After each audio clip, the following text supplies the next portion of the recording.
Good evening and welcome to this webinar event in our school's Civic Discourse Project. This is the fourth in our series this academic year on race, justice, and leadership in America. I'm Paul Clarice, Director of the School of Civic and Economic Thought and Leadership at Arizona State University. Tonight, we are delighted to be joined by Professor Lucas Morel of Washington and Lee University to discuss Abraham Lincoln, race, and the fragile republic. Part of our school's mission is to promote civic dialogue about pressing issues of our time, and each academic year, our speaker series, the Civic Discourse Project, extends the conversations and debates of our classrooms to a broader community. You can visit the school's website to see all of our previous lectures in the Civic Discourse Project and learn also about our school's curriculum and our programs. That's at scetl.asu.edu. We'll have two main parts to tonight's webinar.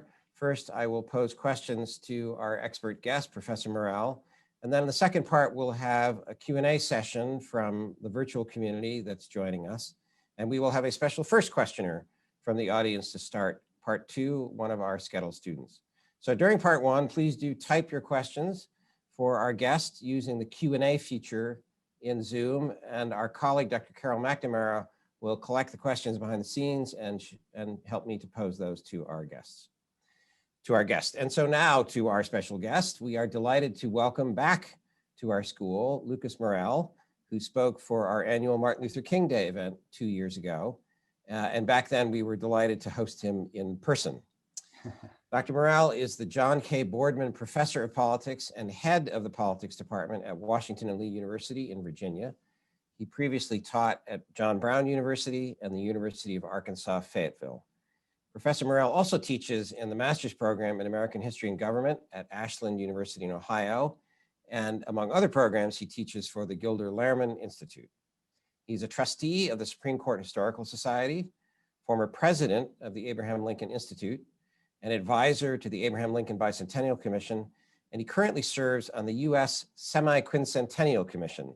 That's to prepare for the 250th anniversary of the founding of the United States in 1776. He's the author of two books, Lincoln's Sacred Effort, Defining Religion's Role in American Self-Government, and more recently of Lincoln and the American Founding. He's also the editor of volumes on Lincoln's political thought and on Ralph Ellison's Invisible Man, and co-editor of a volume on the prescience of Ralph Ellison's thought for understanding 21st century America. So Professor Morel, thank you so much for joining us again, for returning to speak in our school's programs. Appreciate the invitation. Thank you, Paul. So I'll start with a large question really in two parts. Let's begin with the shifting views in recent decades on Lincoln and his statesmanship. A more traditional view of Lincoln in the past 150 years sees him as the great emancipator who did more than any other leader to end slavery in America. But in recent decades, a view among scholars and other writers has arisen to suggest that Lincoln did not do enough to oppose slavery. What he did do was tardy, and further, he clearly held racist views.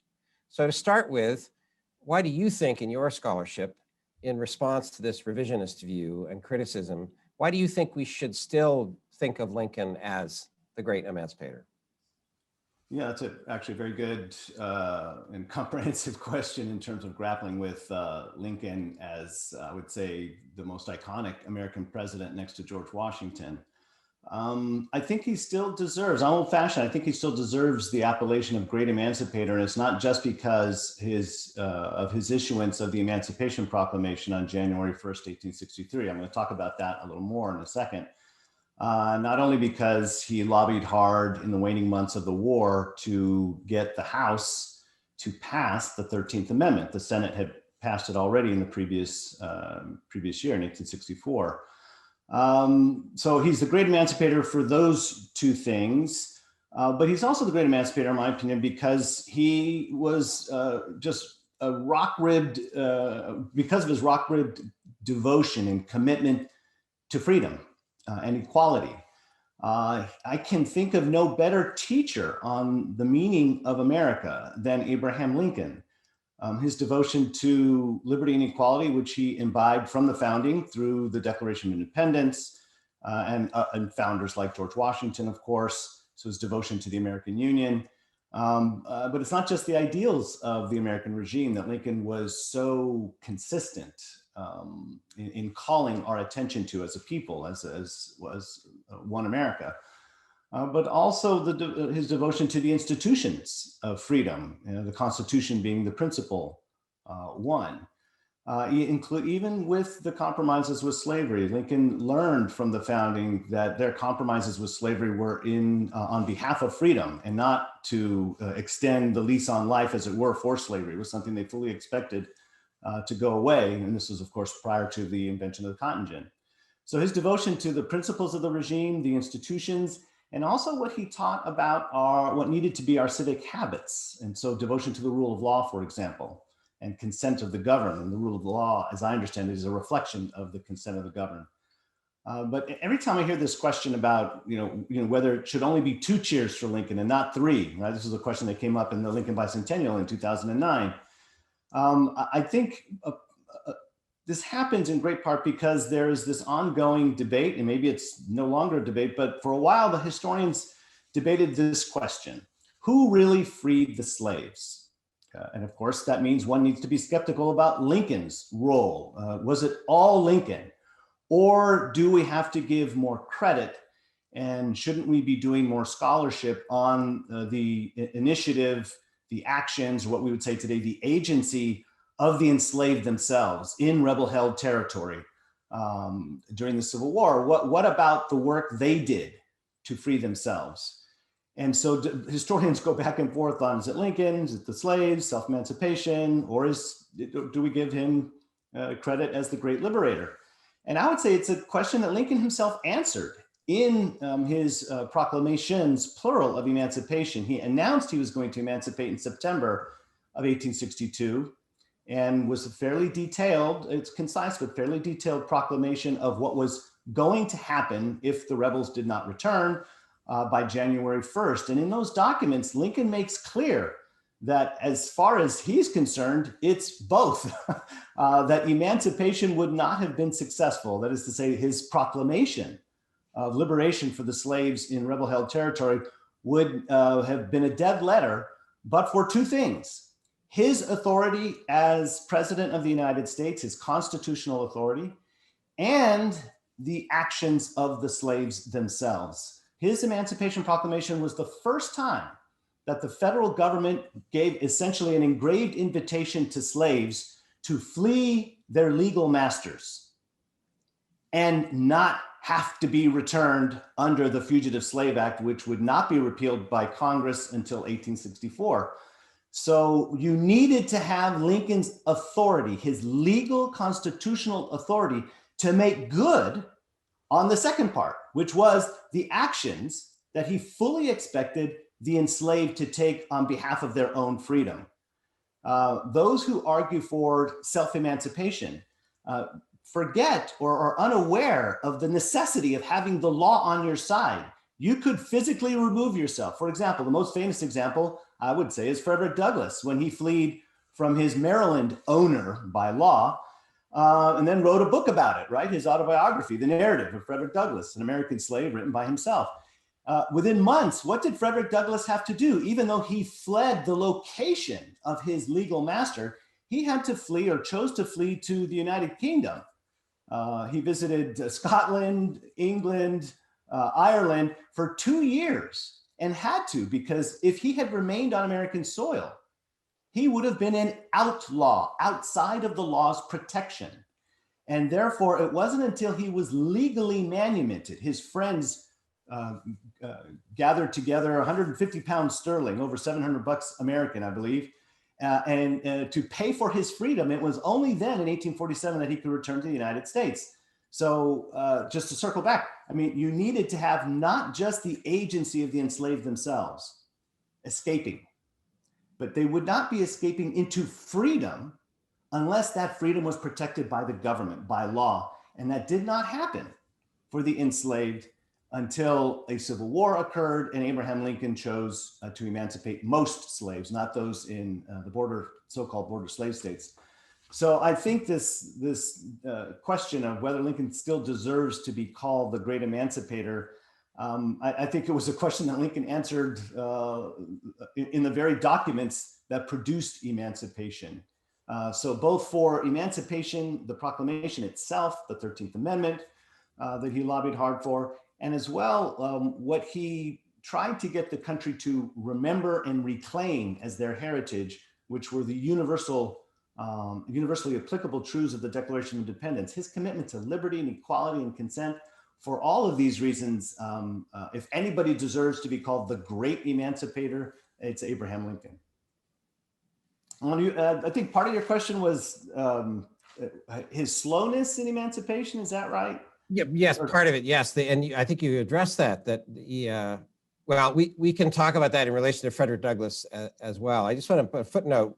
We have a Civic Classics collection that we collaborated with the ASU Library to acquire some rare texts. And one of them is a first printing of the 1845 narrative, Douglass's. Oh, wow. Douglass so we have a copy of that. We also have a very early printing of the Gettysburg Address as part of the collection to show anybody who wants to come to the library to see it. Sometimes we can take them off campus as well to just generate interest in these extraordinary historical figures and their ideas. Excellent. Well, I mean, I can talk about what some have referred to as the reluctant emancipator, right? That, sure. Okay, fine, Lincoln emancipated the slaves, but good grief, he took over a year to do it. Frederick Douglass, for example, and other abolitionists wanted, once war was afoot, they wanted Lincoln to free and arm the slaves immediately. And Lincoln chose not to do that. And there are several reasons why he didn't do that. And in my estimation, I think on balance, Lincoln was right in not doing it right away. And it was an act of prudence on his part, or what we would say is an act of statesmanship, right? Prudence, practical wisdom applied in the circumstances. So number one, Lincoln was not going to do that unless he was certain of its, or fairly certain, shall we say, of its constitutionality. The author of the notorious Dred Scott opinion from 1857, Chief Justice Roger Brooks Taney, was still on the court. He would sit on the court until October of 1864. And Lincoln wondered whether an emancipation proclamation from a president, from an executive, not a congressional act, not a legislative act, power of eminent domain and all that, he wondered whether a president could actually do this. And so he rescinded Fremont's order from August of 1861. And it wasn't until June, July that he drafted an Emancipation Proclamation after settling for himself that he did believe he had authority to do so as commander-in-chief and, as he put it, upon military necessity, okay? So the constitutionality question is important for us to remember, especially with Lincoln. Along with that, Lincoln had a preferred method of emancipation. He thought, well, what could withstand legal challenge and in fact not have a challenge at all, and certainly not in the federal court? And that would be to get the states to do it themselves. And for those states that stayed loyal, Delaware, Missouri, Kentucky, and Maryland, he started with Delaware in November, December, the first year of the war. Remember, the first battle of the war is July 1861. So fairly soon, within a few months, Lincoln is trying to get Delaware, which has less than, they have about 1,800 slaves. Lincoln is trying to get them to adopt what was known at the time as gradual emancipation policy. So that wouldn't have to emancipate right away, but at least make it known that it was coming in the same way New York did it in 1799. So that it would happen over time. And he would issue this to the other so-called border slave states in March and in June of the following year, trying to exhaust the most legally sound way to secure freedom for the enslaved. And that was in those states that were still loyal to the Union. And they would, he said, I can get Congress to loan you the money to do this, please. And you will shorten the war by doing it. And they refused every single time. So once Lincoln exhausted what he thought were surefire ways of doing it, incontestable in a court of law, then he started thinking more seriously about doing it himself. And at that point, he still had to think about the border slave states because most of those soldiers and sailors did not sign up for an abolition war. Most of them, if not all of them, signed up to preserve the Union. And if it was known or took on the cast of an abolition war, many of them, would have either just left, and it perhaps would have precipitated those states into the Confederacy. The joke about Lincoln in terms of religion, you mentioned that I wrote a book on Lincoln and the role of religion in American self-government. Lincoln was once asked about having God on his side, and of course it's an old joke, but Lincoln had said that, well, I would like to have God on my side, but I must have Kentucky. And so Lincoln wanted to make sure that if he did anything with regards to slavery, it was something that was, if you will, a last recourse or measure that he had to adopt if he could link it to something clearly constitutional. And under the Constitution, what was clearly constitutional is his role as commander-in-chief.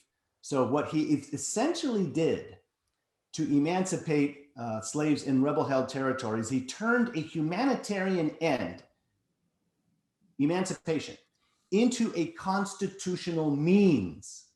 In other words, he did not believe he had authority to simply free the slaves because it was the right thing to do. He had to have a constitutional rationale for it, and that rationale was to preserve the Union. So preserving the Union, not controversial. Emancipation, at minimum, controversial even in the North. He turned that into a means to a constitutional end in order to accomplish that objective. So this brings the follow-up question about the shift against Lincoln as a great model of statesmanship and as the great emancipator. That current scholars who think he held racist views might be overlooking the historical context in which Lincoln is concerned about the majority opinion that counts in the legal constitutional circumstances in which he has to operate. Yes. Which is white majority opinion and racist views, arguably held by a majority of whites, even in the North. So would you talk about that, how he has to navigate in that situation in ways that to us, benefiting from having the Civil War fought and won by the Union, benefiting from the Civil War amendments, benefiting from further efforts, we don't face those circumstances? Yeah, another good question.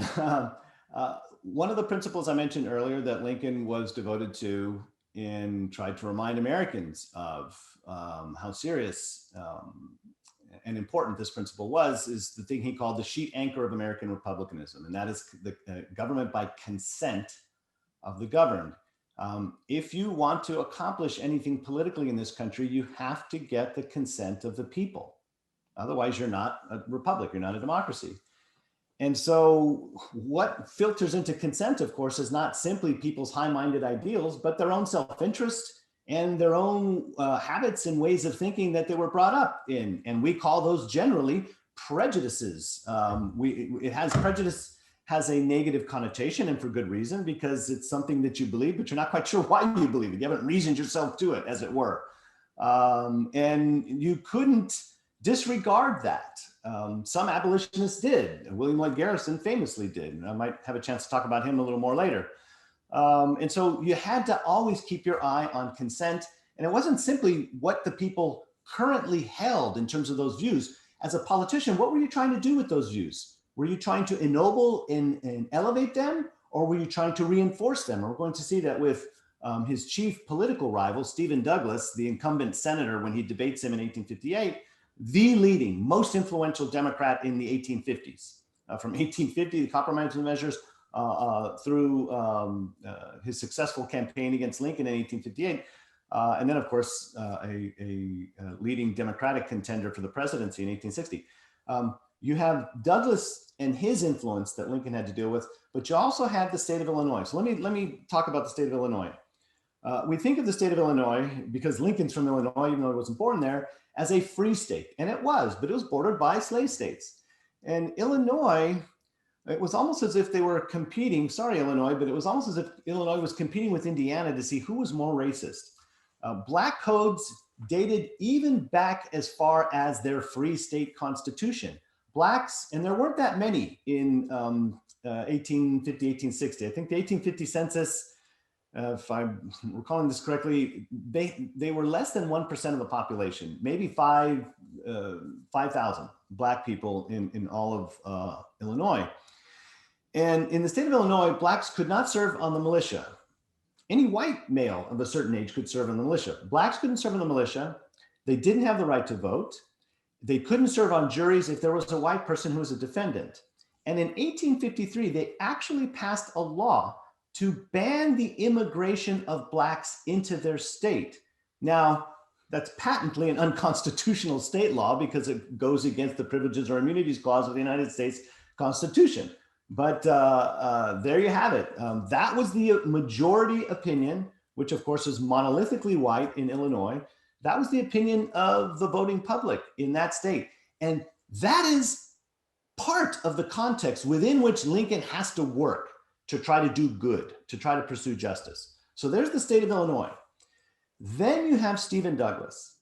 Stephen Douglas, I said, was the most influential Democrat and arguably the most influential politician in the United States in the 1850s, where Clay failed to get the compromise measures passed as one bill, omnibus bill. It was Stephen Douglas, the floor manager of that bill, who decided to try to divide that bill up into 5 or 6 different bills and was able to achieve success in passing it one bill after the other with different coalitions of congressmen. So compromise measures, the Kansas-Nebraska Act of 1854, and then of course, successful appointments to the US Senate and the odds-on favorite to become the nominee for the presidency from the Democratic Party in 1860, because Buchanan had said he would only serve one term, 1857 to 1861.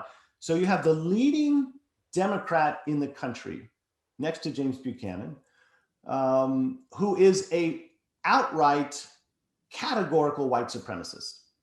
He had this phrase he liked to use, white basis. He was like a precursor of George Wallace. He said America was founded on the white basis, by white people, for white people, forever. In other words, it was never intended to benefit what he called inferior races. And just in case he left anybody out, he would go on to name those races. He would say the coolies and the Chinese and the Indian, et cetera. And in his mind, the only rights and privileges that inferior races had on American soil was whatever white majorities decided. So he was a legal positivist on top of being a rank white supremacist. So for Douglas, he had the luxury, if you will, the benefit politically of trading on the prejudices of his constituents, most white Illinoisans.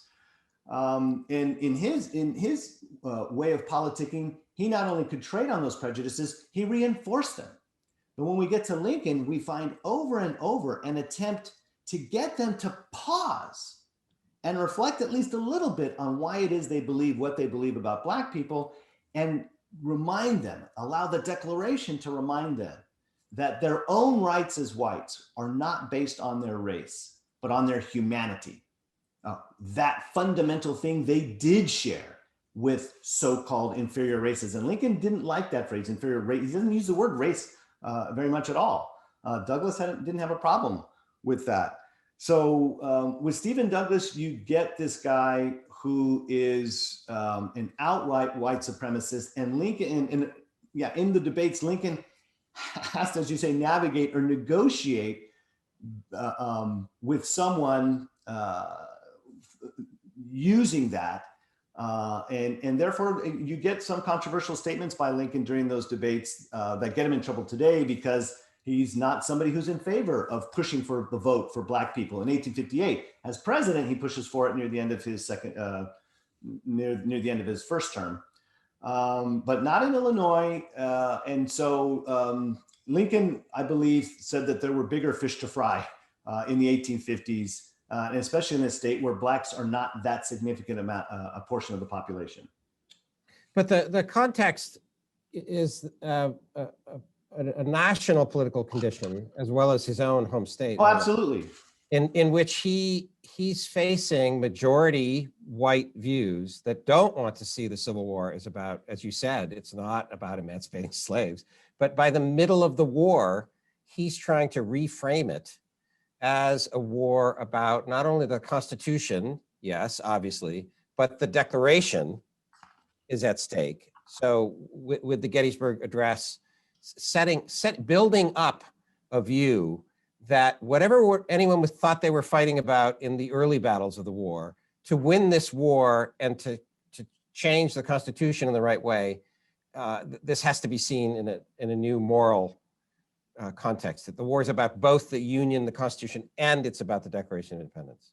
Yeah, I think Lincoln, if any president united those two documents, it was Lincoln. And I would say actually more than those two documents. He united the Declaration of Independence with the Constitution and the union of the American states that Constitution represented, that more perfect union, as it said in the preamble.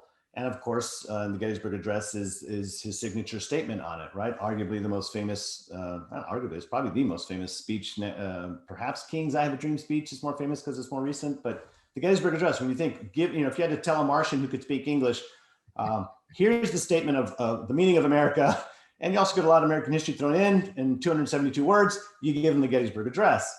And that thing is, that document dates the country to not the Constitution, the ratification or the drafting of it, but it dates it to 1776, which was the issuance, of course, of the Declaration of Independence.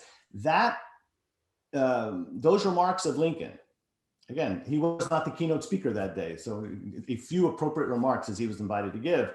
That comes in November of 1863, which is the year of Jubilee. Emancipation is January 1 of 1863. He doesn't mention slavery at all in the Gettysburg Address, but everybody knew what he meant by a new birth of freedom. Everybody knew what he meant by government of the people, by the people, for the people. That is now going to be a multiracial people in a much more substantive way than it had ever been before. Lincoln was actually in a Copperhead, a Democratic, capital D newspaper in Pennsylvania that read that speech. That the editor wrote an editorial that actually said that Lincoln, how dare he turn a eulogy into a campaign speech? Now, I've been studying Lincoln for many a year, and it never occurred to me that the Gettysburg Address was a campaign speech. But according to this newspaper editor, Lincoln's claims on behalf of the Black man, on behalf of the newly freed slaves, he saw that in the Gettysburg Address, even though Lincoln didn't use those actual words. And so what you see is with Lincoln, and even before he was president, is a battle for the nation's understanding of who they are. It is a battle for identity. Now, again, this should be indisputable or undebatable. When citizens of the same country are shooting at each other in great numbers, odds are there is a difference of opinion as to who they are as one people, a difference of opinion ultimately of what justice is in that regime. That's, Aristotle teaches us that's where factions come from, and from factions come revolutions. In this case, it's a civil war. And so Lincoln had been battling with words prior to the Civil War for the legacy of the founding. It's not unique to Lincoln, this devotion to the founding. Stephen Douglas was devoted to the founders. He referred to them as our revolutionary fathers. And throughout the 1850s, he and Lincoln are going after it in terms of who has the correct interpretation, who has the right understanding of what the founders did and what they intended in the Declaration of Independence, in the Constitution, in the Bill of Rights. And that battle for public opinion seeps into as well the Civil War. You mentioned two Douglases now, so just to help our viewers be clear on this, and they're both immensely significant. I want to go back to the first Douglas you mentioned, Frederick Douglass, who does have at a certain point of his life some of the skepticism that some modern scholars have about Lincoln. He's too slow on emancipation. He's tardy, but this famous speech from 1876, 11 years after the end of the war, the assassination, Douglass rehearses some of that, but then says in the end, Washington's statesmanship, his prudential judgment was just what was needed to bring the white majority of the country along, to see the injustice of slavery, to have emancipation and the abolition of slavery be legally accepted on the basis of consent. And so Douglas is in a way admitting Lincoln had this broader strategy and he succeeded with it. Is that a fair reading? Yeah, and it is an astounding speech. I consider it one of his top 3 or 5 speeches. I teach a course on race and equality at Washington and Lee. I taught a version of it at John Brown University, where I cut my teeth teaching in the late 90s. I'm old. Oration in Memory of Abraham Lincoln. Douglas is, by that point in time, the most famous abolitionist in the country, next to William Lloyd Garrison, his former mentor, editor of The Liberator. Frederick Douglass is chosen as the keynote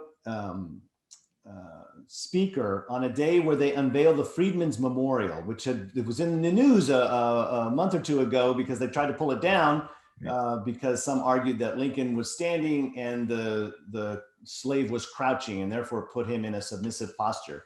There's a whole other beautiful story, actually, in terms of what produced that monument, but leave that for another webinar. Yes.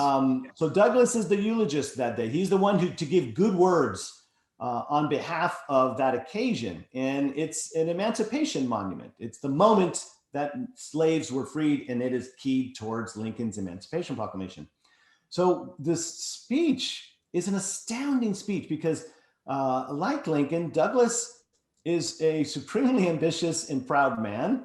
And in that speech, he actually acknowledges that his long-standing assessment, his appraisal of Lincoln as a politician and as a president in particular, fell short. As I make my way through the speech with my students, we notice that there's 2 messages in that speech. And the longest message is the first half of the speech is a message from Frederick Douglass on behalf of all Black Americans. And that message is, Lincoln, regardless of whether we were free or enslaved, we were watching you. We thought you were slow. We thought you were indifferent to our plight. We thought that you were, and this is Douglas's phrase, preeminently the white man's president, quote unquote.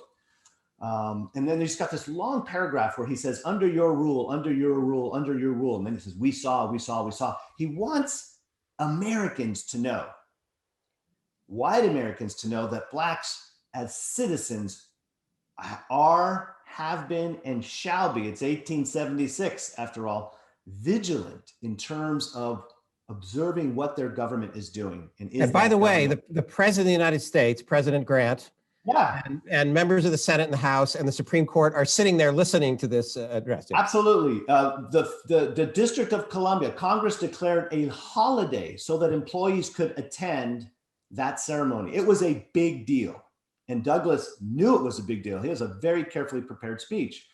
So what Douglas says is, ultimately, he right before his change of mind, if you will, in this speech, he says, our hearts believed while they ached and bled. Oh, to write prose like that. Wow. David Blight calls it, prose poetry. David Blight, the great biographer of Frederick Douglass, Prophet of Freedom. And so what Douglas does is, even though from the abolitionist perspective, we saw you as cold, dull, indifferent, he said, to view Lincoln from the perspective of a statesman, which meant he was bound not to just pay attention to the opinions of Black people, but the vast majority of the country, which is white. That consent that he had to cultivate and get to endorse and support him through the war. In the viewpoint, not of this portion of the population, whether Black or abolitionist, but from the perspective of a statesman, I keep saying you, he was swift, zealous, radical, and determined. Douglas said, make the war for Union an abolition war, and he admits, had Lincoln done that, neither would have been accomplished. But because he subsumed abolition under the greater objective, and an objective he could more clearly get support for in this government by consent of the governed, in other words, a war to preserve the Union, wow, he was swift, zealous, radical, and determined. In other words, Lincoln went as fast as circumstances could permit, and that meant he had to bring the country along with him. Well, I have time for just one more question before we turn to audience Q&A, and that is to ask you to reflect on what lessons you think a study of Lincoln's statesmanship might provide us in a very contentious time in our politics. Yeah. I don't like to use the word statesmanship. It's old-fashioned. We like to talk about leadership. Right. When people criticize, when Americans criticize our political leaders, we are looking for statesmanship of, more people who can navigate realities, but also look to high principles and argue with us. So anyway, what are some ideas you have for us about the broader approach to politics and political affairs, or it's about our current countries, about race and justice? One that has loomed large for me this year, especially given the summer that we've all been through, COVID enhanced, as it were, or challenged. I can't help but think that if Lincoln were here today, the thing that he would be most disappointed in seeing or chagrined by is a lack of concern for the rule of law. And interestingly enough, this was a concern he had in his own day. And a great example of this was when he was on his way to his first inauguration. He traveled through a number of states. One of them was New Jersey. And New Jersey was the only state at the time that could split its electoral college votes. They gave 4 to Lincoln and 3 to Stephen Douglas, the Northern Democrat, if you will. John Breckinridge was the Southern one. And at Trenton, where he stopped, the capital of New Jersey, the state Senate held a reception for him. And it's an astounding, very short speech that he gives. He talks about reading Parson Weems when he was a kid and marveling at the battles and the sacrifices and the struggle. It's a word he uses a lot, struggle, struggle, struggle. And then he concludes by noticing out loud, hey, I know that in the last election, I wasn't your man, as he said, the representative man of the country. In other words, he knew they voted for Douglas. But he says, even more than a party held in my honor by my supporters, right, fellow Republicans, I am impressed that you greet me here today as the constitutional president of the United States. And he knew this was going to be published. The papers were going to run this because he hadn't said a whole lot as president-elect way back, November and December. And so what he wants the nation to know, and this is February, I think it's the 21st, 22nd. At this point in time, citizens of 7 American states don't believe they're American anymore. They have, quote unquote, seceded. And what he wants them to know, and anybody else who's thinking of seceding, right? There's, Virginia's still in the Union. They voted to stay in the Union, but they're still watching Lincoln. They leave in April, or they think they left. Lincoln wants them to know, look at the example of these New Jersey Democrats. They didn't vote for me. And yet they are respecting the office. They are respecting the vote. They're respecting the Constitution. Republics, as I tell my students, require 2 things: good winners and good losers. These Senate Democrats are being good losers. The seceders, by implication, are being bad ones. They're being un-American. They're acting unconstitutionally. And of course, it remains to be seen. Lincoln will have to give a speech, his inaugural address on March 4th, a couple of weeks. He'll have to show why he intends or how he intends to be a good winner. But republics require both. And in this country, it seems like for a while now, not just the Trump presidency or the Trump era, as people call it, but for a while now, the discontented ones, those out of the political majority, no longer believe that they're getting justice if they're in the minority. And that's why it's life or death, who's on the Supreme Court, the hearings and all that kind of craziness. And I think Lincoln would be chagrined by seeing that people have lost faith in each other, one another as fellow American citizens. Civic discourse, I think, is one of your themes. Yes. This year. And I think Lincoln says, you guys, let's start at ground zero. Why don't we all read the Declaration of Independence together? As Danielle Allen, she wrote a book called Our Declaration. Let's do a slow read, a careful read of the Declaration. Let's remind ourselves of what gave birth to this country. Let's remind ourselves of the ideals. Let's remind ourselves of the structures that are necessary to make those ideas a reality, right? As fast as circumstances shall permit, upon the consent of the governed. We need to speak and have the same understanding of the language. We need to speak the language of the Declaration of Independence more, and perhaps reclaim an understanding of what it is that we all Americans share, possess, and deserve from our common country and common government. Well, thank you for all those answers. And I'm now delighted to start the second part of our program, which is Q&A, questions from the audience. So a reminder, please do send in your questions for Professor Morel. As you can see, he can take just about anything. He can take a fastball or a curveball or anything. Send those in via the Q&A, type them in, and they'll eventually make their way to me. We're going to begin the audience Q&A with a special first questioner from the audience, is one of our students in the School of Civic and Economic Thought and Leadership, Angel Orozco, who is joining us on the screen. So Angel, the floor is yours. All righty, thank you very much, Dr. Carice. I appreciate the short intro. I just have I have one question. Gonna try and keep it quick so other people can ask. But what I have to ask is really with this question of the greatness of Lincoln, right? We kind of hit on this topic throughout the talk. And in Lincoln's letter to Hodges, he said, "I claim not to have controlled events, but confess plainly that events have controlled me." But, you know, from my time studying Lincoln, that's not as much as some other people, he seems to have been extremely adept as a politician, as someone who worked to compromise for the sake of progress without compromising on his values, such as the golden apple and the setting of silver that he described, referring to the Declaration of Independence and the Constitution. Mm-hmm. But, you know, so he sets up this contrast. Is that a question of humility or is that a question of ability? And so do you think that Lincoln had greatness thrust upon him, or was he already great and was given a great situation? Could someone else have accomplished what he did during this time period where the nation was faced with destruction? Wow, you didn't just whip that out right now. I take it you've been thinking about this. It's a very good question, a very adept one. The Hodges letter, April 1864, where he's trying to explain basically what has happened in the country. Not just a war nobody expected, like hints of what he's going to say in the Second Inaugural Address, but emancipation. Nobody seriously expected emancipation to happen. Okay.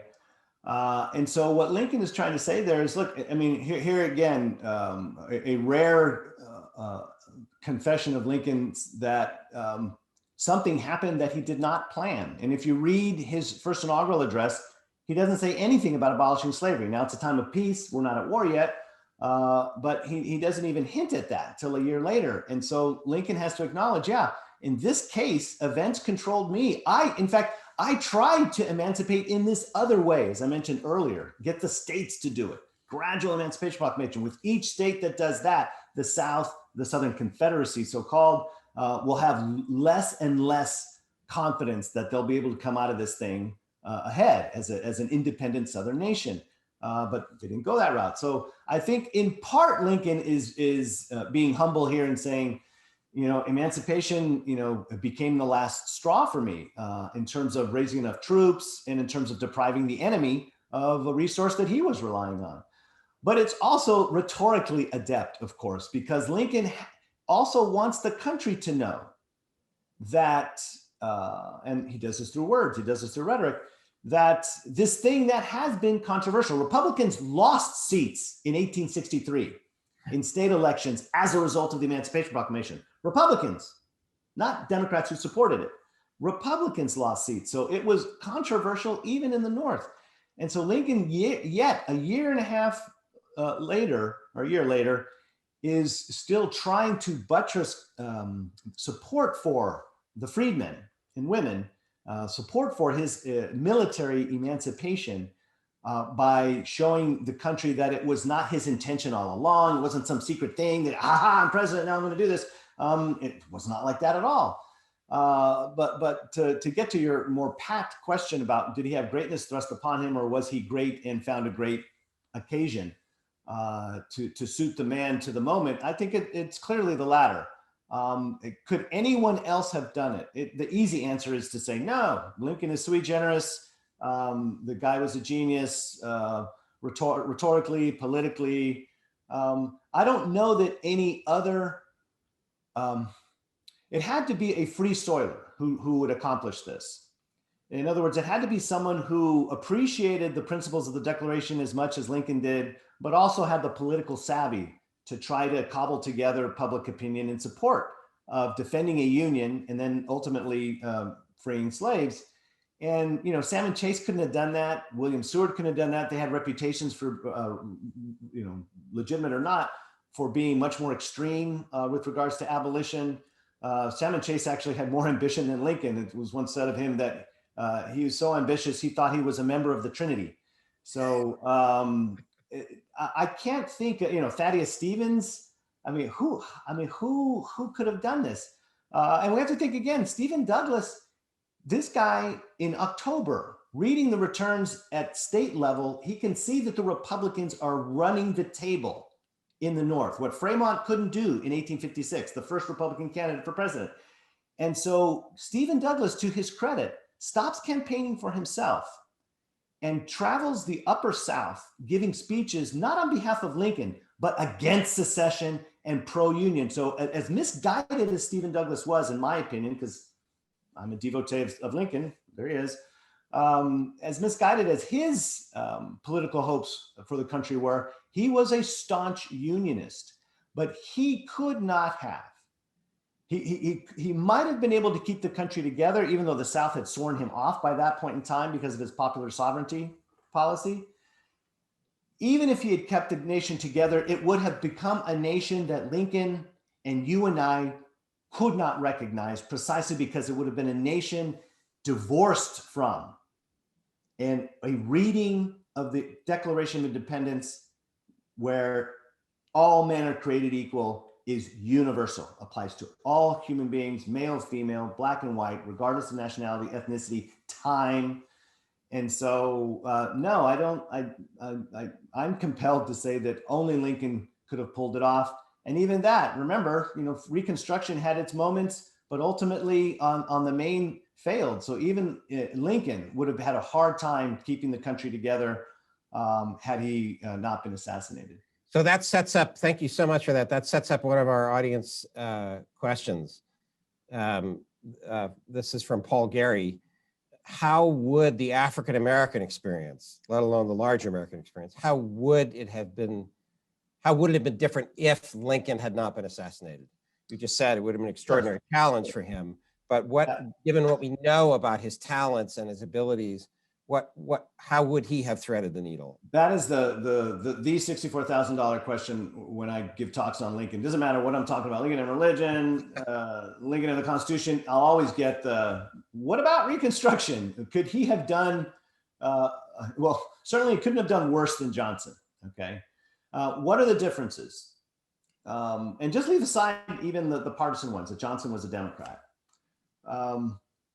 Lincoln had 4+ years experience working with a Congress that was divided, united for the war for the most part, but divided in terms of the future of freedom in this country. So you had so-called moderate Republicans, and then you had the so-called radical Republicans. And then you had, of course, union preserving Democrats, among others.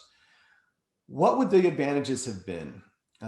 Lincoln was able to get legislation passed working with that Congress.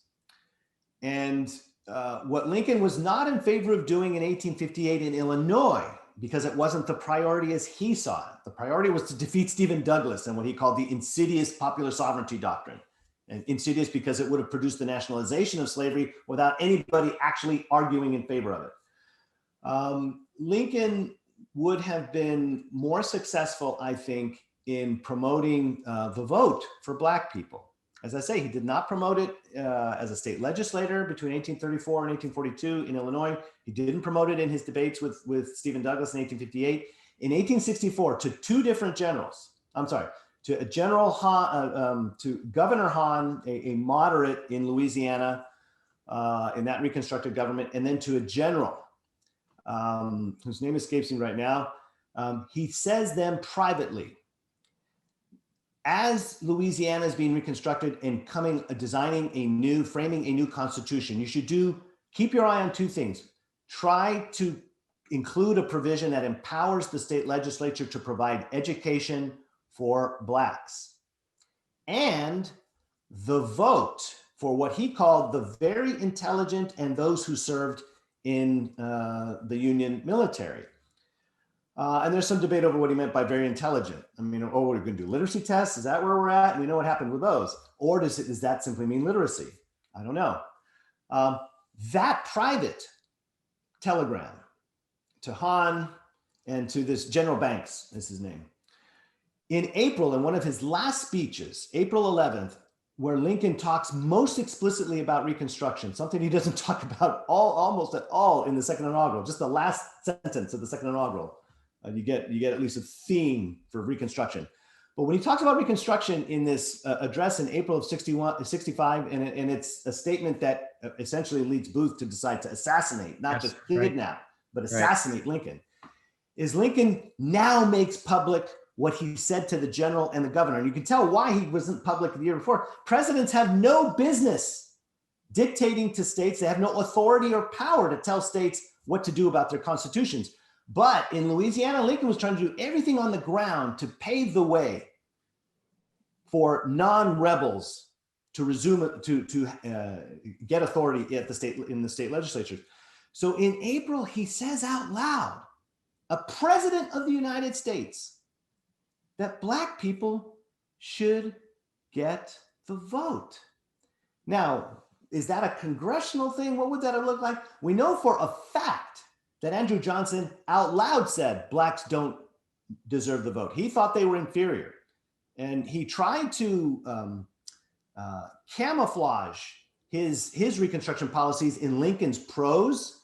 It's astounding how many Lincolnian phrases that Johnson uses about restoration of the Union. And Lincoln preferred the word restoration, not Reconstruction. But Johnson was, absolutely anti-Black. Frederick Douglass has this great phrase where Johnson came into power as our Moses and he went out as Pharaoh. Lincoln was no Pharaoh. I think the closest thing we have, the closest idea we have or picture of what Lincoln would have done and it would have taken long and steady commitment is what Grant did against the Ku Klux Klan and the terrorists in the South. Read Ron Chernow's biography or listen to it as I did in the car. And I don't know why this isn't more well known, how much Grant said on behalf of Blacks in this country and what he did as president. Andrew Johnson as commander-in-chief is not going to enforce anything Congress wants to do in the South with regards to protecting the rights of Black people. Lincoln would have. Okay, I think we have time for two questions. This is another old chestnut. What would Lincoln have done if he'd lived? Question. You mentioned the extraordinary Gettysburg Address in 1863, but there is a question, at least among fans of Abraham Lincoln, is the Second Inaugural or the Gettysburg Address his greatest speech? Ron White a few years ago said, Lincoln's greatest speech was the Second Inaugural. So, yes, right. So what is your view for our audience? All right, I'll try to make this brief. For starters, the Second Inaugural is my favorite speech of Abraham Lincoln's because it is so sui generis. It is so unique. There is nothing like it in American presidential oratory. No other inauguration speech looks like it. Frederick Douglass said what was supposed to be a state paper read like a sermon, right? The crux of that speech is the longest of the four paragraphs, the third paragraph, where Lincoln launches into what Christians refer to as theodicy. In other words, the question of justice and goodness in a world that many people believe was created by a good God, but look at all the evil stuff that happens. And of course, the evil that Lincoln talks about in the third paragraph is American slavery. The fact that Lincoln would even set the bar that high for himself, that he would choose the occasion of a second inauguration address, not to focus on Reconstruction, which is what everybody wants to know. Do the rebels get to vote? Is anybody going to hang? What's going to happen with the freedmen? Give us something, Lincoln. And by the way, a few victory laps wouldn't be out of order either. We are on the verge of victory here. Lee is the noose is tightening around Lee with Grant and Sherman and Sheridan. Lincoln doesn't do any of that. He spends the most of his 701 words trying to explain to the country what might have been transpiring in the last 4 years, which is that God possibly could be using this war as a scourge, as a punishment to the nation, not the South, but to the nation for what he calls the American slavery, not Southern slavery. And the stink's on all of us, as Denzel Washington says in the movie Glory. And therefore we shall all be punished. That paragraph winds up with that harrowing statement that, with every drop of blood drawn with the lash shall be another drawn by the sword. If that were to occur, notice it has not occurred. A lot of it has occurred, but it hasn't completely occurred. If it were to occur, if the war were to continue well into the future, Lincoln said, wouldn't this be the picture that most believers in a living God who read the Bible have of the Creator? And so it's an astounding speech, yes, about justice, but ultimately it's about mercy. You can't get to with charity for all and with malice toward none and charity for all without seeing the mercy of God in that third paragraph. And essentially, Lincoln is challenging those who believe in a merciful God to at least begin looking like him. That is the only hope for America. The only way we could reunify, reconstruct ourselves. Why do I spend all this time talking about the Second Inaugural? Trying to show you why, in my opinion, it's not just my favorite, but I think it is not only the most difficult one he had to write, but the most sublime one. Well, a vote in your behalf, as I recall correctly, Frederick Douglass, after Lincoln's assassination, he quotes the last paragraph when he's asked to speak at a memorial service in Rochester, New York. Yeah. He quotes the with malice, Yep. done with charity for all. He quote from memory. Yep. Thank you so much for that. Well, let's see if we can sneak in. The black man's president. No, he did. Yeah. June 1. I think it's at Cooper Institute. Yeah. It might be a different speech. Sorry, go ahead. So let's see if we can sneak in two questions from two friends of the school. That was just one. From James Stoner. What was Lincoln thinking? So it's extraordinary that he goes ahead with the election of 1864, and perhaps thinking ahead to restoration, he chooses a Democrat as his vice president. So what is he thinking? And do you think this was necessary? Was it a mistake to choose Johnson in this way? Leave it to Jim to ask a really easy and simple question at the end of this hour. I should just run out the clock like they do on The Office. Here's my short answer. And I have to confess, I haven't studied this one a whole lot. Look at it this way. Unification was the prime directive that year. Lincoln fends off a challenge from Salmon Chase for the nomination. And some were even thinking that Grant, he was so popular by that point in the North, that Grant might throw in his hat. And thankfully he doesn't. So once Lincoln fends off his challengers, and they don't even consult Hamlin, the vice president, on this, as far as I understand it. The Republicans don't even campaign as Republicans. They rebrand themselves as the National Union Party. So to vote for Lincoln and other National Union Party folk is a vote to prosecute the war vigorously so as to hasten the end of the war and facilitate union. To do that, they decided we have to have a bipartisan slate. And they choose a war Democrat, a general, the only senator from a Confederate state to stay seated, meaning to stay in office once the succession of Southern slave states seceded. Johnson stays. He's loyal to the Union.